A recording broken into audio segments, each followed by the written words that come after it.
Acts chapter 23, verse 12.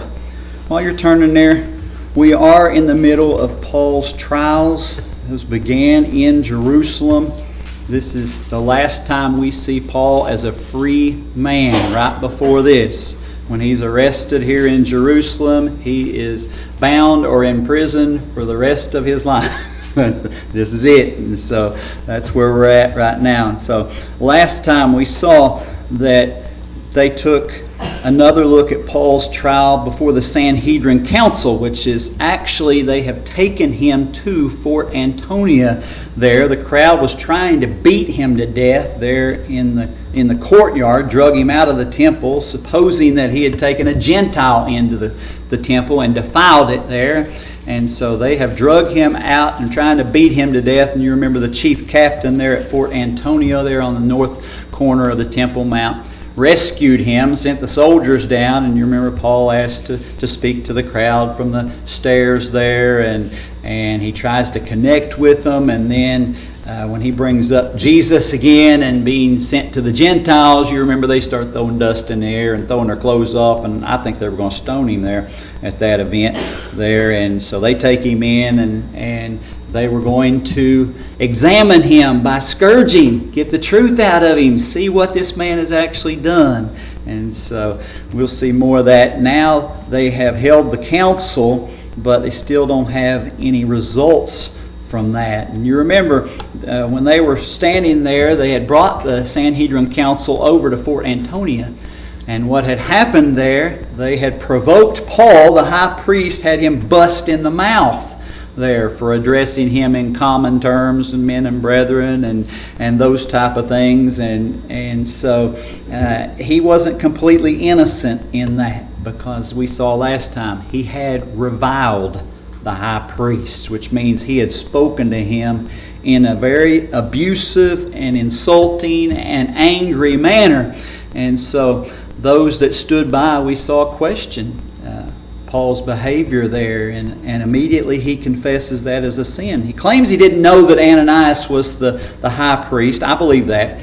Right? He had been away from Jerusalem for a long time and missionary journeys there, and the high priest had changed, and they weren't in the normal hall of hewn stone. That's normally where the Sanhedrin would meet, in a special place there just on the north side of the temple there. But they weren't in that place because they had to go to Fort Antonio. And so if they'd been in that place, it would have been identifiable. The high priest would sit in a special place, just like a judge would sit in a special place at our courts, and he could have identified which one was. And he's obviously not wearing the high priestly garments, so he's wearing a robe, tunic, like everybody else in that 71 member group there, and so he doesn't really stand out. But in spite of that, he had violated God's law from Exodus 22, and he confesses it as sin, quotes that scripture there, and not trying to justify his actions there. And then he continues. And so Paul does try to connect with the crowds, we saw again last time, because once again it's him against everyone else in the Sanhedrin Council. And you remember he used their religious differences against them. Some were Sadducees. Sadducees don't believe in a resurrection. They don't believe in spirits. They don't believe in angels. And as we said last time, essentially they don't believe in God, because God is a spirit. We must worship Him in spirit and in truth. And so even though they claim God in name, didn't really believe in Him, or not really saved. The other group were Pharisees. And they believed in all those things: resurrection, spirits, angels, all that. And so they're also the majority group. There's more of them than the Sadducees. And so Paul cries out there before them and claims that he is a Pharisee, son of a Pharisee, and that he is on trial regarding the hope of the resurrection of the dead. Instantly a fight breaks out between those two groups, the Sadducees and the Pharisees. And the debate becomes about which group is right. And it's so violent there that the soldiers have to rescue Paul again from the crowd there. You remember they are tugging and pulling at Paul, and he thinks they're going to rip his arms or legs off, trying to get him on their side, and he takes him back in again. And so that night, Jesus appears to Paul again, cheering him up, They're encouraging him, telling him that he will indeed go to Rome and give his testimony for Christ there also. And so this is where we're picking up now in our text in verse 12. This is the next morning, right after those events have happened. And again, we see another threat on Paul's life, and we're going to see how God offers divine protection. Now, this will be a lengthy portion of Scripture, so you bear with me. We'll read from verse 12 all the way down to the verse 35 there of chapter 23. In verse 12 it says, "And when it was day, certain of the Jews banded together and bound themselves under a curse, saying that they would neither eat nor drink till they had killed Paul. And they were more than 40 which had made this conspiracy. And they came to the chief priests and elders and said, We have bound ourselves under a great curse, that we will eat nothing until we have slain Paul. Now therefore ye with the council signify to the chief captain that he bring him down unto you tomorrow, as though ye would inquire something more perfectly concerning him. And we, or ever he come near, are ready to kill him. And when Paul's sister's son heard of their lying in wait, he went and entered into the castle and told Paul. Then Paul called one of the centurions unto him and said, Bring this young man unto the chief captain, for he hath a certain thing to tell him. So he took him and brought him to the chief captain and said, Paul the prisoner called me unto him and prayed me to bring this young man unto thee, who has something to say unto thee. Then the chief captain took him by the hand and went with him aside privately and asked him, What is that thou hast to tell me? And he said, The Jews have agreed to desire thee that thou wouldest bring Paul down tomorrow into the council, as though they would inquire somewhat of him more perfectly.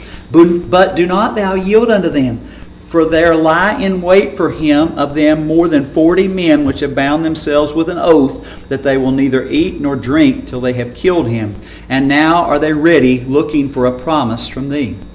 So the chief captain then let the young man depart, and charged him, See thou tell no man that thou hast showed these things to me. And he called unto him 2 centurions, saying, Make ready 200 soldiers to go to Caesarea, and horsemen 70, and spearmen 200 at the 3rd hour of the night. And provide them beasts, that they may set Paul on, and bring him safe unto Felix the governor. And he wrote a letter after this manner. Claudius Lysias, unto the most excellent governor Felix, sendeth greeting. This man was taken of the Jews, and should have been killed of them. Then came I with an army, and rescued him, having understood that he was a Roman. And when I would have known the cause wherefore they accused him, I brought him forth into their council, whom I perceived to be accused of questions of their law, but to have nothing laid to his charge worthy of death or of bonds. And when it was told me how that the Jews laid wait for the man, I sent straightway to thee, and gave commandment to his accusers also to say before thee that they had against him farewell.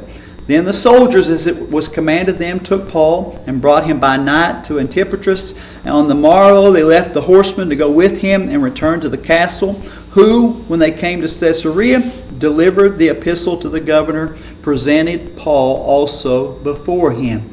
And when the governor had read the letter, he asked of what province he was. And when he understood that he was of Cilicia, he said, I will hear thee, said he, when thine accusers are also come. And he commanded him to be kept in Herod's judgment hall. Now, Paul has just been through 3 riots where they were trying to take his life recently here at Jerusalem. You remember the first time the crowd caught him coming out of the temple, claimed that he had taken a Gentile inside, were trying to beat him to death. That was the first riot. And the soldiers see it from Fort Antonio, and they send down and rescue him there. And so you remember when he was allowed to speak on the stairs, the crowd got worked up into a frenzy again. As we said, they started throwing dust in the air and throwing the crowds off, and it's another riot there. They're going to try to get to him. I believe stone him there on the steps, and the chief captain and the guards there once again take him inside. And then the last week, as we saw, where they had the Sanhedrin gather there too, they are trying to rip him limb from limb to see who's going to be on which side. And it's another riot. It's another crazy scene there. And so Paul is a prisoner, but God is using that for his own protection. He's using that to preserve his life. Because anytime he gets back in the public eye, they're going to try to do what? They're going to try to kill him again. Right? God is actually protecting him by keeping him a prisoner. When we think of Paul here, look over Psalm 56, and you see a a psalm, you got to understand how Paul feels, and I believe David would be a person that we can see a lot of these same kind of feelings with. You remember David, how David felt when Saul, his king, and his men were pursuing him. That was David's own people were pursuing him for no good reason. Saul's just jealous at that time. And then later on we see when David is king, his own sons tried to usurp his throne from him there. And so David also has his enemies trying to end his life as well. And so you see in David's life there are both Gentiles and Jews, his own people, that were trying to take his life. And so it's a frustrating time there, and desperate times multiple times in David's life. And same thing here with Paul, right? And David pens it this way. Now in Psalm 56, David is fleeing from Saul at this time there and his men. In 56, 1 through 8, he says, to the chief musician upon Jonathan Rockohim. We'll have to get Leroy to explain that later. He says, be merciful unto me, O God, for man would swallow me up. He fighting daily oppresseth me. Mine enemies would daily swallow me up, for they be many that fight against me, O thou most high. What time I am afraid, I will trust in thee. In God I will praise his word. In God I have put my trust. I will not fear what flesh can do unto me. Every day they wrest my words. All their thoughts are against me for evil. They gather themselves together. They hide themselves. They mark my steps when they wait for my soul. Shall they escape by iniquity? In thine anger cast down the people, O God. Thou tellest my wanderings. Put thou my tears into thy bottle. Are they not in thy book?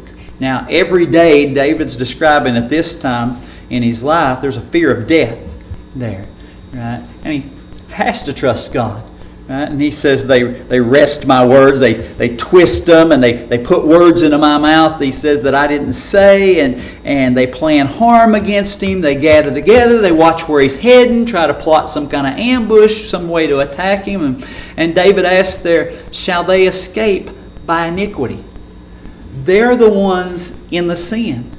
Can they win living like that? That's what he's asking God there. And in verse 8, we see there, that's an Eastern custom that some did there, where people would mourn at a funeral, and they would sometimes catch their tears in a bottle and give it to the person that they were mourning for. It was an odd custom there and token of their love for the family. But David says there in that verse, he says, I've wept for some of these people that because he cares about them. Some of these same people that were attacking him, right? And they weren't enemies per se, right? But he says God has them recorded. God knows how many tears I've shed for those people, even though they were seeking to do him harm. Verse 9 through 11, that same chapter, Psalm 56, he says, when I cry unto thee, then shall mine enemies turn back. This I know, for God is for me. In God will I praise his word. In the Lord will I praise his word. In God have I put my trust. I will not be afraid what man can do unto me. And so David realizes if he trusts God, he doesn't have anything else to be afraid of. He doesn't have anything to be afraid of from man, because man can do nothing to us unless God does what? Allows it. Unless God allows it there. And so I'm sure that's what Paul is feeling back in Acts chapter 23:11. You remember when Jesus tells him that he will go to Rome, but until the time he actually gets there, from that time in Acts 23:11 when Jesus tells him that, until the time he actually gets to Rome is 2 years. It takes him 2 years to get to that point, right? And so, that, to me, that's kind of like telling a young kid in January that you're going to take them to Disneyland in September or something. I mean, you tell a young kid in January that they're going to go to Disneyland, when are they wanting it to happen? Now, not 7 or 8 months from now, right? If you tell them something like that, if you've ever done anything like that, you know what happens. They'll drive you nuts. Right? Is it now? Is it this week? Is it this weekend? Over and over and over again. And so, Jesus has told Paul, you're going to go to Rome, but it's 2 years away. But he trusts God. there. He trusts God. And so, starting from verse 12 here, where we read this evening through the end of this chapter, this is a historical text. It's a narrative about Paul's transfer there for another trial. In these texts, you'll see there's not really any doctrinal issues addressed here. There aren't any commands for us to live by. No examples really of Paul's life for us to follow. And so you read through this text here and you say, well, what's the point of all this? Because we have 24 verses of history here. How is that profitable for us? Well, we know 2 Timothy 3:16 starts out, all Scripture is given by inspiration of God and is what? Profitable. That's the first part. It's profitable for doctrine, for reproof, for correction, for instruction in righteousness. Then the following verse, that the man of God may be perfect, truly furnished unto all good works. So we know if God put it in His Word, it's profitable for us in some way, right? And it is in these verses here in verse 12 through 35, it's profitable, first of all, just to know that God is sovereign. Right? What's it mean when God's sovereign? He is in control. He's in control of everything. Right? Everything. Right? That's enough for us to benefit. Wonderful example of this would be maybe the book of Esther. Now, we're not going to turn there this evening, but I challenge you. Go home. Read the entire book of Esther for yourself, beginning to end. Beginning to end. And we'll see the providence of God, where God is preserving His people, the Jews, through His sovereign control. Right? But one thing you will not find in the whole book of Esther. Anybody know what that is? God's name. Read the whole thing for yourself when you go home. God's name is not used one time in the whole book of Esther. Now, is God controlling by His sovereignty the events in the book of Esther? Yes, He is. He is there. And so, He is involved. Right? By the way, when God intervenes in the lives of mankind in a supernatural way, we would call those miracles. Signs, wonders, those type of things. Miraculous events where God violates His own natural laws to do something supernatural. And so those are miracles there. When God intervenes in the lives of mankind in normal ways, which means He doesn't do anything supernatural whatsoever, but He's still controlling the events. He doesn't violate our free will or anyone's free will to accomplish those things. He's still accomplishing His purposes. We call that providence. That's what providence is. God is working out the details of that, but in normal ways. Normal, not supernatural ways there. And it's all part of God's sovereign control. By the way, Esther doesn't mention the name of God. The book of Esther doesn't mention the temple. It doesn't mention the law. It doesn't mention the coming Messiah. It has no direct doctrinal commands for us, and yet it's still a vital part of Scripture for us because of God's divine protection for His own, His providence that He's working out. And that's exactly what we're seeing here in Acts chapter 23. God's name here from 12 to 35, God's name isn't mentioned. It's not. It's a historical event there, but God's providence is on display. And, He is protecting Paul, but He doesn't shake the prison with an earthquake like we saw with Peter or even with Paul in Philippi, Paul and Silas there. And so, but He's using normal activities of individuals. And so just keep that in mind as we go through these verses. Verse 12 there, he says, "And when it was day, a certain of the Jews banded together and bound themselves under a curse, saying that they would neither eat nor drink till they had killed Paul." Now, the people aren't content to just let Paul go. They want to kill him. That's the only thing that's going to satisfy them. They've had a prime opportunity slip away there at the Temple Mount. And so now they're determined. Death is the only acceptable outcome for they. And so they bound themselves to a curse. They're dedicating their own lives to assure the death of Paul. to end his life. It says they bound themselves under a curse. That literally reads, they have cursed themselves with a curse. Right? The word bound and the word curse is the same word, anathematizo, which comes from the Greek word anathema, which is the curse there. And it's the same word there. That's very strong language. They are serious about murdering Paul and ending his life. And so they're placing themselves under divine judgment. Now, that's not a big deal for someone who's already unsaved, is it? These people are not believers. They don't believe Christ is the Messiah. They haven't accepted Him. They are already anathema. They are already under the curse of God. But to say that they're going to curse themselves with a curse really doesn't mean a whole lot for us. But basically what they're saying is, may God do to us and more if we eat or drink anything until Paul's dead. That's the curse they placed them in. And so that places them in a small window, doesn't it? It's a matter of days that they have to accomplish this. You know, it's one thing to fast, to do without food. You can fast for over a month. A healthy person could go without food for over a month. But to go without drink, how long is that going to be? Short time. 2 days to a week.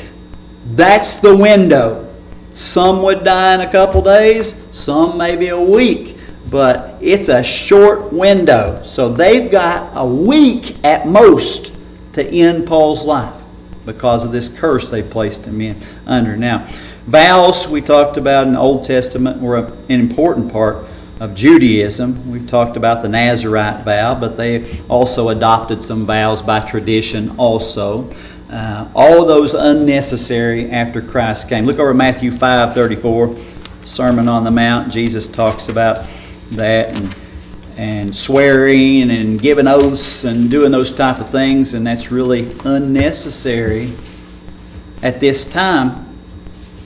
He says in Matthew 5:34-37, "But I say unto you, swear not at all, neither by heaven, for it is God's throne, nor by the earth, for it is His footstool, neither by Jerusalem, for it is the city of the great King. Neither shalt thou swear by thy head, because thou canst not make one hair white or black. But let your communication be yea, yea, nay, nay. For whatsoever is more than these cometh of evil." And so what Jesus was saying is, if you say yea or yes, you should mean what? Yes. Yes. If you say nay or no, you should mean no. Right? I shouldn't have to swear to cross my heart and hope to die and stick a needle in my eye and all that. You shouldn't have to do that. Right? As a Christian, a person who represents Christ, when you say something, that should mean that thing all the time. Right? You shouldn't have to swear to authenticate that. And that's what Jesus was saying. And so swearing by an oath is omnuo. Right? That's what an oath is. Right? We're not to swear by that, let alone an anathema, which is a curse that these men have done. I was talking to Sheila the other day. I couldn't remember the person's name, Oral Roberts. Some of you older ones may remember Oral Roberts. I don't know if you younger ones would or not. But I was a teenager when he got on TV and radio and places and said if he didn't raise $8 million by March of 1987, that God said He was going to take his life there. And so he did raise the money, by the way, but I kind of like to have seen what happened if he didn't. But God didn't allow that, but He did. But he was raising that money. He had opened up, it was City of Faith Medical and Research Center in Tulsa, Oklahoma. Now what that was supposed to be was traditional medicine mixed with faith healing. That's what Oral Roberts was, TV, faith healer, evangelist, that type of person there. And so when he raised that $8 million, they did raise over the $8 million there before March. But when that happened, he said they had to raise $8 million every year to support that ministry, that hospital. Right? I believe God proved Himself in that because that facility closed 2 years later. Bankrupt, right? Struggling financially there. And so, that's a person who claimed to be under a curse, that God was going to take his life if this didn't happen. And so, God doesn't operate that way in the New Testament. He doesn't. And so, but the goal of those here in Acts chapter 23 that placed them under this curse is to stop the spread of the gospel. That's what they're trying to do. Stop Paul from promoting this. He's been all over the world doing it. 3 missionary journeys up until this point. And so that's always been Satan's goal, to somehow wreck God's plan and not prevent the spread of the gospel. So that began as a rebellion in heaven. You remember when Satan sways a third of the holy angels to his side, and they become part of the demon host at that time. It continued in the Garden of Eden when he introduced sin into the world there. And so when God brought the plan of redemption into the world through Jesus, Satan tried to have him killed through Herod, when Herod was going to kill the babies. Right? The wise men come say, "Where is he born, King of the Jews?" And he says, "Oh, when you found him, let me know, and I'll come worship him too." You remember? And God warned the wise men, and said, No, you go back and I'm going to go another way. And he gets mad about that, and he kills them all in that area, trying to kill Christ. That was part of Satan's plan. And so he tried to wreck it during the temptations of Christ in the wilderness. We get 3 of those. I believe there were more. It's over a 40-day span there. But, he's trying to end that. And then he tried to end it by having Jesus killed. I don't think Satan understood that Jesus' plan was to come and die and to be the sacrifice and be resurrected. So I kind of think, when he had him killed, that was a moment of victory until the 3rd day when he comes back to life. And then that kind of wrecked that. But, now he's trying to silence those who are teaching and preaching the true gospel. That's what Satan's plan is there. And he also tries to corrupt the foundations of the Word of God for people who are already saved, so they don't understand what the truth is, can't explain it to somebody else clearly, and muddy the water, if you will, in that way. And so Acts 23 verse 13, he says, "And there were more than 40 which had made this conspiracy." So 40 plus men who've placed themselves under this curse. We would call them zealots. These are people who are very zealous for what they believe in, just not the right kind of things. They've got an excitement and a dedication to something that's false there. And so they have realized by now that the Romans are not going to kill Paul.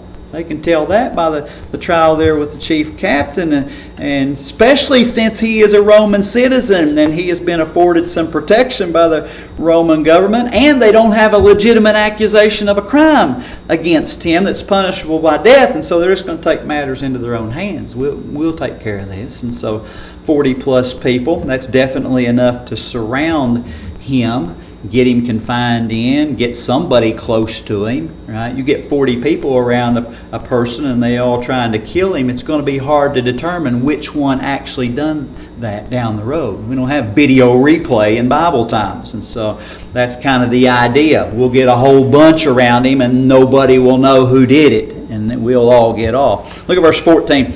Acts 23, and it says, "They came to the chief priests and elders and said, 'We have bound ourselves under a great curse that we will eat nothing until we have slain Paul.'" And so, just so we're clear, this isn't really a meeting of the Sanhedrin. This is some select members of that council, chief priests and elders, though. Which ones? Well, Paul has just identified himself as a Pharisee, the son of a Pharisee, a believer in the hope of the resurrection and all that. That's what the Pharisees believe. And so that group has defended Paul back in verse 9. You remember? They said, "We'd rather let this guy go." That was their attitude. "We'd rather let him go than to lose this argument with the Sadducees." And they're always fighting with that group, even though they're on the same council. And so they're on his side at this point. And so these chief priests and elders, they are likely from the Sadducee group, just so we understand that. Verse 15, "Now therefore ye with the council signify to the chief captain that he bring him down unto you tomorrow, as though you would inquire something more perfectly concerning him. And we, or ever he come near, are ready to kill him." So they're supposed to plan another appearance before the Sanhedrin for Paul. Pretend like maybe they have some more evidence, or they want to ask him some more questions, and this will play real nicely into the hands of the Roman authorities, because they're holding a Roman citizen right now without cause, without evidence of a crime. And so they think, oh, if you think you can present more evidence, then he'll jump at that and he'll bring them down before the Sanhedrin again. We'll have this opportunity. Now, of Claudius Lysias, that's the chief captain's name, he's been trying to get a charge against Paul, but he can't find one, mainly because Paul hasn't done anything illegal to this point, right? And so he's going to jump at this activity, especially if he thinks they're going to do it peaceably, not have another riot about it. Look at verse 16. He says, "And when Paul's sister's son heard of their lying in wait, he went and entered into the castle and told Paul." Right? I love that, because God has placed this young man, a pretty obscure young man here, in earshot of this conversation. It kind of reminds me, we've been studying through the book of Judges on Sunday mornings, and kind of reminds you of Heber the Kenite. You remember that pitched his tent away from the rest of Israel and the people there, and you remember Sisera gets in the bind there, and Barak and his men, they have that confrontation. God opens the windows of heaven there, floods the Kishon River Valley, and so he gets off his chariot and runs, and he finds this tent just out by itself, and it's Heber's tent, and Jael is there by herself, and you remember she says, "Oh, come in." He warms him up, gives him some milk, falls asleep there because she trusts him, or he trusts her, and remember she takes the tent spike and the hammer and nails him to the ground there. And so that's kind of this idea. It's an obscure place away from God's people, and this young man's just an obscure person in the crowd there who happens to hear this conversation going on. And so God places this young man in the perfect place where he can hear this plot against Paul. And it's not a supernatural event. It's just the providence of God working out. And so we hear almost nothing. Look over Philippians 3. I'll show you a few verses. We hear almost nothing about Paul's family in Scripture, especially his immediate family. And that may be because they've rejected him. That happened often when Jews turned to Christianity. Sometimes their own families rejected them, just made them like a stranger, an outcast, wouldn't have anything to do with them. And so that may be the case. Philippians 3:8, we get a hint at this.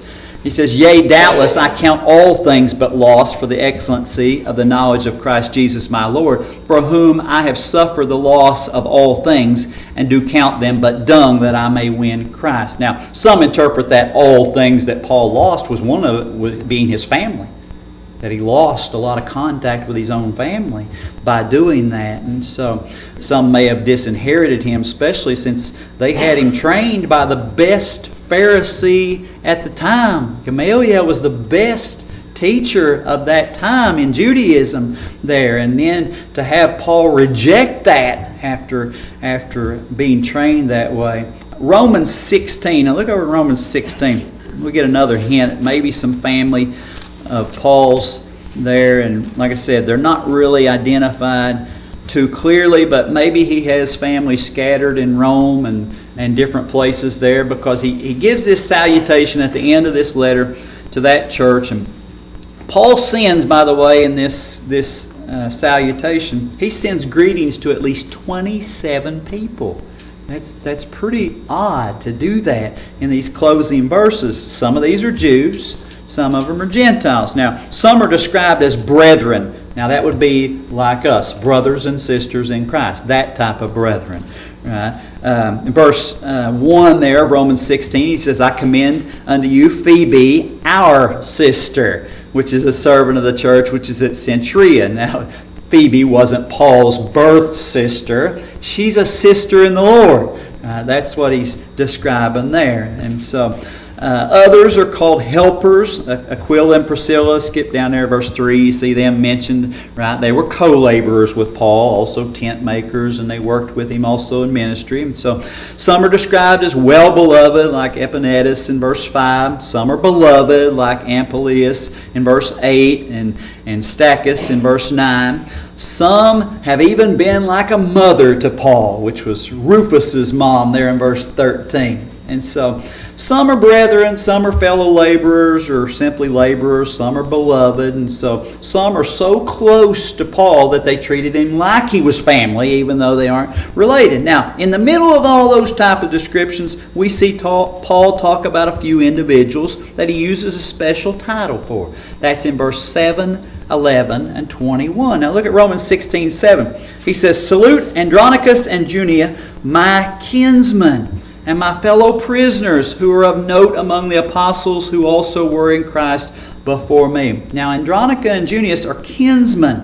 And he says they were also in prison like Paul was. Now verse 11 he says, "Salute Herodian, my kinsman. Greet them that be of the household of Narcissus, which are in the Lord." Herodian's also described as a kinman. That's the same word, sungenes.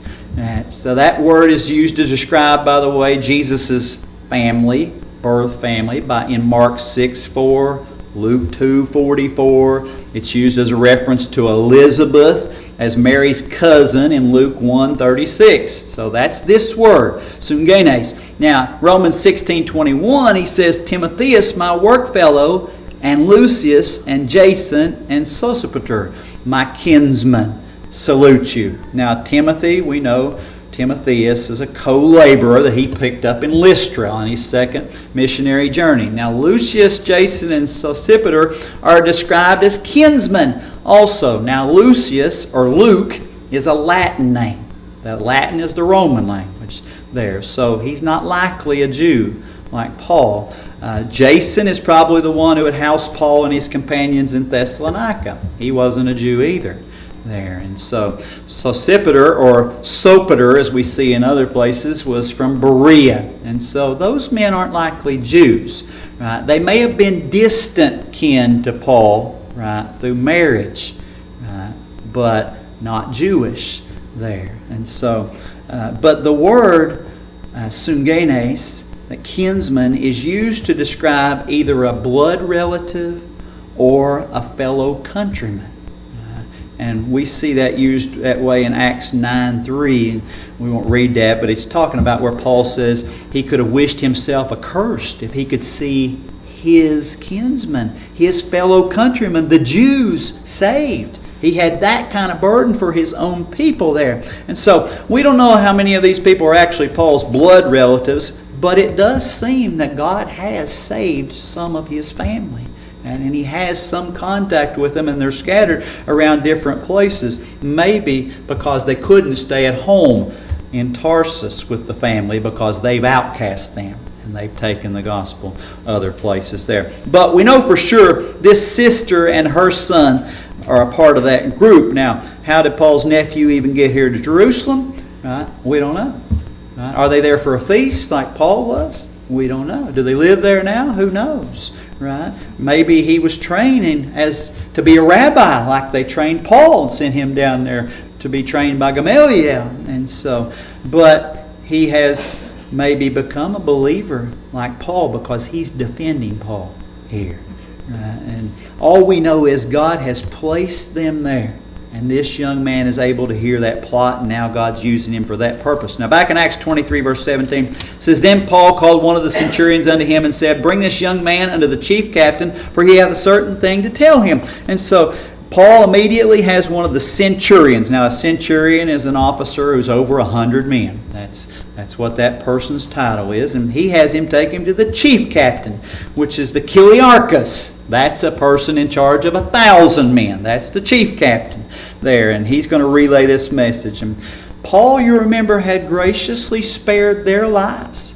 You remember when they bound him and stretched him, right, preparing for the scourging, stretching that skin so it would open that flesh when they drug those sharp tassels there on that whip across him. When they had done that, if he'd have let them put one lick on him, one mark, they would have been sentenced to death, because it's illegal to whip, scourge a Roman citizen uncondemned. Right? It's also illegal to bind a Roman citizen uncondemned, and they've done both of those things. So Paul has been pretty gracious with them there in identifying that to them. And so this is the interaction now between the chief captain and Paul's nephew in verse 18 and 19. "So he took him and brought him to the chief captain and said, Paul the prisoner called me unto him and prayed me to bring this young man unto thee, who hath something to say unto thee. Then the chief captain took him by the hand and went with him aside privately and asked him, What is that thou hast to tell me?" The chief captain wants something, anything that he can either convict Paul or free Paul. Something, so he's not staying here the whole time. And so this is welcome news. He takes this young man aside, asks for that message. Now, what's interesting about this interaction in verse 19, when the chief captain took him by the hand. Now, why would he do that? Why would he do that? If I was going to tell Hunter some kind of information privately between me and him, I'd say, Hunter, come up here and tell you something. I'd whisper something into his ear, right? I wouldn't go back there and take him by the hand and lead him up here somewhere privately by ourselves. He's a man, right? That's awkward for two men to do that between themselves. And you say, why does the chief captain take this young man by the hand and do that? Well, the word, this man, here we see several words for children, young man, and so in order for a Jewish boy to be a man, what age would he have to be? 12 or 13. That's when they'd have their bar mitzvah. Bar being son and mitzvah talking about the law. And so he would become a son of the law at that age. That's what bar mitzvah means there. A small boy would be described as a paideon. Right? Now that could actually be a boy or a girl, right? And so that's a small boy. That would be a boy or girl under that age of 12 or 13. An infant would be a teknion, right? That's a baby. Those are the words there. But this nephew of Paul's isn't a small boy. He's certainly not an infant, right? So how old is he? Well, the word used to describe him is young man, and in the Greek it is neonias. Neonias could mean anything from the 12 or 13 year range to about 40 years old. I'm not a young man anymore. That is not a mystery to anybody. But that's a big gap from 12 or 13 to 40, right? But here, when he takes him by the hand, what does that tell you about the age of this young man? He's probably closer to the 12 or 13 year mark. He's still young. He's still immature. And so this young man has gotten some very disturbing news about a murder plot about his own uncle. Right? He's scared. He's worried for him. When he comes to deliver this news, it's obvious he's distressed about that. The chief captain takes him by the hand as an act of comfort and takes him aside. And you can tell how old he is by how he treats him. And so that's what's happening here. And he's calming him down and gets the information. Now look at verse 20 through 22. He says, and he said, the Jews have agreed to desire thee that thou wouldest bring down Paul tomorrow into the council, as though they would inquire somewhat of him more perfectly. But do not thou yield unto them, for there lie in wait for him of them more than 40 men, which have bound themselves with an oath that they will neither eat nor drink till they have killed him. And now are they ready, looking for a promise from thee. So the chief captain then let the young man depart, and charged him, see thou tell no man that thou hast shewed these things to me. So he sends the young man away, tells him, you keep this a secret. Right? Otherwise, if he tells this around and it gets back to them, they won't follow through with that plot. They'll try to come up with a different one. Right now, the chief captain knows how they're going to try to kill Paul, and he can protect him now and provide for him a fair trial as a Roman citizen. So what he's going to do, he's going to move Paul to another location, actually moving him up the chain of command for his own safety. The chief captain, I'm sure, is probably tired of babysitting Paul now, tired of rescuing him from the crowd and keeping him from getting killed there. And so he wants this to pass on to somebody else. That's how Jesus' trials went too, wasn't it? They began with the Jews, right? The high priest, the Sanhedrin. You remember the Sanhedrin, they vote right at daybreak so they can rush him right over to Pilate's judgment hall and expedite the crucifixion. And so Pilate then is the Roman governor. He's a higher court than them because he has the Roman authority. But you remember when Pilate couldn't find anything that Jesus was guilty of, who did he try to send him to? The king. Herod is the king of that. That's a step up. Herod Antipas, that was the same one who had John the Baptist beheaded in prison. You remember Herod wanted to hear the case. And he says, oh yeah. You remember why Herod wanted to hear the case about Jesus? He thought he was going to get to see one of those infamous miracles that Jesus did. That's what he was hoping for. And when Jesus didn't perform for him and do a magic trick in his mind, and he couldn't find anything criminal either, and so he pushes him back to Pilate. That's how Pilate ends up with him again. But Paul is moving up the chain. He's going from the chief captain to the Jewish Supreme Court, which is the Sanhedrin, and now he's going before the governor, the Roman authority there, and that's Felix. And we've said before, the governor does do judgment in Jerusalem. You remember Pilate had a palace there too, but the primary place that they like to be is Caesarea, over on the Mediterranean coast. That's where the governor Felix is now, and so that's where they're sending Paul. Now Caesarea is dominated by Gentiles. Jerusalem's dominated by what kind of people? Jews. There are more Jews in there than any place. And so by sending him to a Gentile city where the governor is, he thinks that'll help cool things down. And these riots will at least stop. He can get a fair trial. And so in verse 23 there we see the chief captain orders 2 centurions to escort Paul. So that's 100 men each. That's 200 heavily armed infantrymen. Those are foot soldiers there. The infantry is the most heavily armed group.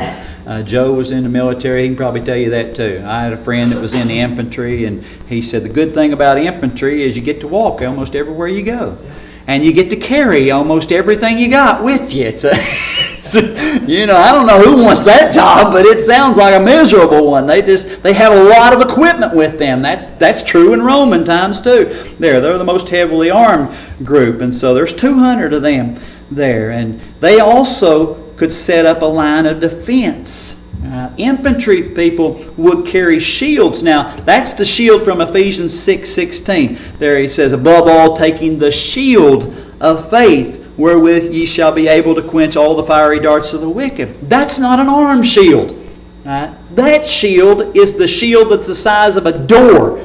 That's the one that they could hunker down. It protects the whole body. Right? So if they shot arrows from a distance there, they could protect themselves from that. Whether they were fiery darts, they could soak that material in water or something like that. Also, they could line those up side by side.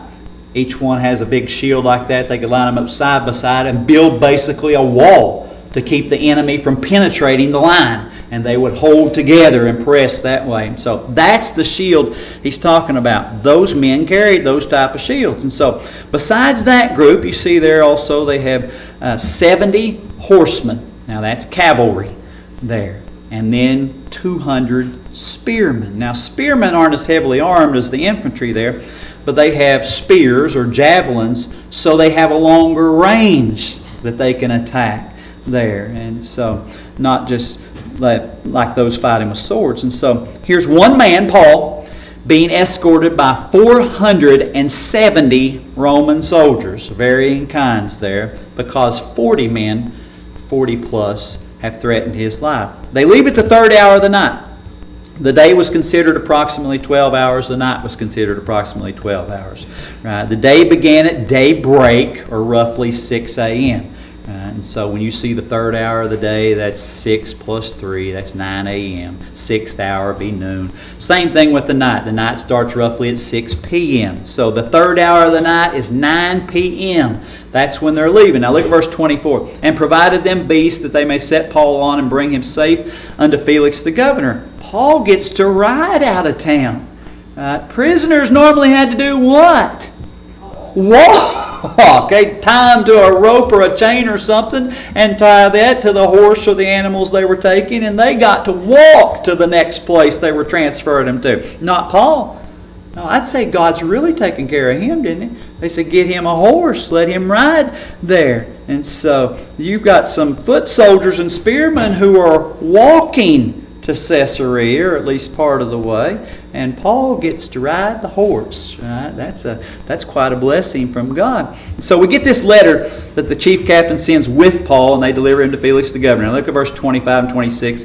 He says, "And he wrote a letter after this manner, Claudius Lysias, unto the most excellent governor Felix, sendeth greeting." Now this is a typical letter at this time. We talked about Paul's letters. He starts out with who's sending the letter. That's Claudius Lysias. That's the chief captain's name. And then who it's to. And you see there, he really sugarcoats that up real nice for the governor. It says that the most excellent governor, Felix, there. And so then some sort of introduction. Look at verse 27. He says, "This man was taken of the Jews and should have been killed of them. Then came I with an army and rescued him, having understood that he was a Roman." Now that's not exactly what happened, was it? No. No. He did rescue him. You remember from the crowd. Why did he rescue him? You remember the chief captain, when he first arrested him, thought Paul was who? That Egyptian who had led that group of assassins against the Jews. Now, why didn't he just let the Jews kill him? Well, he's thinking, oh, I've caught this guy who has been such a problem here in Jerusalem. You remember after they quelled the original rebellion, that group keeps sneaking into the feast. It's more of an underground kind of attack. They'll sneak in among those huge crowds of Jews coming into the city there and kill a few at a time and then slip out in the crowd, and they don't know who did it. And so they're still being quite the nuisance, and Claudius Lysias says, oh, that's him. That's him. I'll bring him into the Fort Antonio. I'll get the credit for bringing justice to this person. That's what he's thinking. You remember when he gets in there, Paul says, no, I'm not, I'm not that guy. I'm a person of no mean city. And he explains exactly who he is. And so he didn't find out he was a Roman citizen until when? Until they had him stretched out getting ready to scourge him. That's when he finds out. And so that's a bit of a lie. 28 and 29 he says, "And when I would have known the cause wherefore they accused him, I brought him forth into their council, whom I perceived to be accused of questions of their law, but to have nothing laid to his charge, worthy of death or of bonds." Now actually Claudius Lysias didn't take Paul to the Sanhedrin because he was afraid they would kill him. Right? He brought the Sanhedrin to Fort Antonio. So that's not exactly true either. Right? And so he does admit there that there hasn't been anything presented that's worthy of Paul's arrest, let alone his death. Right? That's the same thing that was true of Jesus' trials. Right? Yet Paul's still under arrest. Verse 30 says, "And when it was told me how that the Jews laid wait for the man, I sent straightway to thee, and gave commandment to his accusers also to say before thee what they had against him. Farewell." And so the chief captain is going to wait until morning when he knows that they can't get to Paul. Then he's going to tell the Jews, his accusers there, that break the news to them that they're going to have to go to Caesarea if they want to make an accusation against him. And they will. They will. Right? And so the chief captain couldn't escalate this trial to the governor without a valid accusation of a crime, unless the safety of the prisoner was an issue. And now he has this death threat, and he's justifying, this is why I had to send him to you, even though I don't have any legitimate accusation of a crime yet, because his life is in danger as long as he stays there. And so he actually got that information from the word of a young teenage boy, so not really proof of that yet. Verse 31 says, "Then the soldiers, as it was commanded them, took Paul and brought him by night to Antipatris." Now, Caesarea is about 60 miles from Jerusalem, right? And so everything's down from Jerusalem, down in elevation there. And so they take the 35-mile portion to Antipatris, which is coming down to the plateau. And they'll have another 25 miles to Caesarea. So an army, at best, only moves at about 3.5 mile per hour with infantry, with foot soldiers. So in order to get 35 miles, how many hours would they have to move? 10. Now, you didn't know there's going to be math problems tonight, did you? Right, 3.5 mile an hour. That's 10 hours. They move from 9 o'clock at night until about 7 a.m. in the morning. they're marching toward Antipatris there. And so they've moved all night. Verse 32, he says, and on the morrow they left the horsemen to go with him and return to the castle. So the 70 horsemen continue with Paul on his horse there, and they go on to Caesarea. The other 400 foot soldiers, which is the infantry and the spearmen, they go back to Fort Antonia. Now look at 33 through 35. We'll wrap this up. He says, who, when they came to Caesarea and delivered the epistle to the governor, presented Paul also before him. And when the governor had read the letter, he asked of what province he was, and when he understood that he was of Cilicia, and I will hear thee, said he, when thine accusers are also come. And he commanded him to be kept in Herod's judgment hall. Now, Felix verifies that he has jurisdiction to hear Paul's case. Right? Roman territories were divided into provinces. Felix is the governor over Judea. Right? Now, that's not Cilicia. If you know where the map is, you got to go up through Palestine and come over into Cilicia. That's the region where Tarsus is. That's why that's his region, where he was born. Right? And then you move on over into Galatia and Asia Minor that way. And so that's what his region, he claims that region is. Now, why would Felix hear the case if he's not the governor of Cilicia? Well, we'll see that next time. See that next time. But he does agree to hear this case, and we'll see why. But just another note to close with the providence of God. Because God's working out all these details for Paul's benefit. And he's not doing anything supernatural. It's just by providence. It's just by providence. There in that last verse, another little blessing for Paul. He's commanded to be kept in Herod's judgment hall. That Greek word is the praetorian. Right? The praetorian is where Herod held court. Right? Just like when he was in Jerusalem, this was in his palace. Right? His home. That's where the judgment hall was. You remember Pilate's wife tried to get him not to punish Jesus. In Matthew 27:19, he says, and when he was set down on the judgment seat, his wife sent unto him, saying, have thou nothing to do with this just man, for I have suffered many things this day in a dream because of him. Why was she there? That's her home also. Right? She's there in that place. And so you imagine there's a place set aside of judgment in this palace, in this large home there. It's kind of odd for a prisoner to get to stay in the palace. They had prisons. They had places that they could stay here. And so Paul gets to stay, though, in the palace. He gets to stay in that place until they have the trial. God's still comforting his servant, proving that he's going to protect him and that Paul will get to Rome. Okay, we'll see more of this next time. But any questions or comments this evening?